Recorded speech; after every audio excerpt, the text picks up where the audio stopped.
بشیر، جیسا کہ آپ کو معلوم ہے، پاکستان میں حال ہی میں ایک بہت افسوسناک واقعہ پیش آیا ہے جس میں نہ صرف ایک 9 سالہ بچے کی موت واقع ہوئی ہے، لیکن اس بچے کی لاش بھی اس کی فیملی تک نہیں پہنچی ہے تدفین کے لیے۔ تو پہلے تو آپ وجہ ہمیں بتائیں کہ کیوں اس بچے کی لاش اس کی فیملی تک نہیں پہنچی ہے تدفین کے لیے، اور کیا ہوا تھا ایسا؟ زاہدہ، یہ گلگت بلتستان کا ضلع استور ہے اور اس کا ایک دور دراز علاقہ ہے منی مرگ۔ وہاں کا رہنے والا یہ بچہ ہے عابد شیخ ولتظیر شیخ۔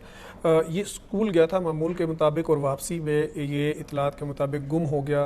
بعد میں اس کے والدین جب اس کو ڈھونڈتے رہے، پتہ نہیں چلا، پھر اس کی تلاش میں اس کی تصویر جو ہے وہ فیس بک پر چڑھائی گئی، اپلوڈ کی گئی۔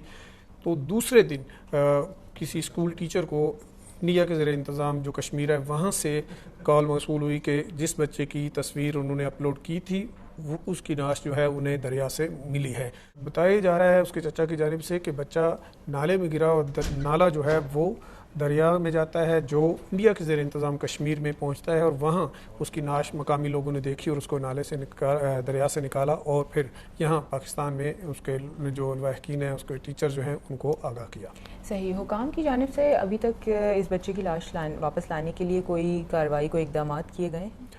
دو سطح پر جو ہے وہ کوششیں کی جا رہی ہیں۔ سب سے پہلی کوشش جو ہے وہ چونکہ یہ ایل او سی کا واقعہ ہے اور وہاں ایل او سی پہ دونوں جانب جو ہے وہ پاکستانی اور انڈین فورسز جو ہے وہ تعینات ہیں اور وہ آپس میں کمیونیکیٹ کرتی رہتی ہیں پروسیجرل ایشوز پہ اور اس طرح کے واقعات پہ۔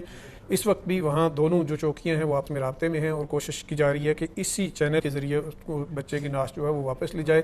دوسرا طریقہ جو ہے وہ گورنمنٹ آف پاکستان کو ریکویسٹ کی ہے گورنمنٹ آف گلگت بلتستان نے کہ وہ انڈین گورنمنٹ کے ساتھ اس معاملے کو ٹیک اپ کرے اور انسانی ہمدردی کی بنیاد پر اس نعش کو واپس لانے کی کوشش کی جائے۔ تو یہ چینل ابھی تک اس طرح سے آپریٹ نہیں ہوا جس طرح سے جو فوجی چینل ہے وہ کام کر رہا ہے، اور وہ دونوں کو مل کے اس کو واپس لانے کی کوشش کر رہے ہیں۔ شکریہ بشیر، امید کرتے ہیں کہ اس فیملی کو جلد اس صورتحال کا حل ملے گا۔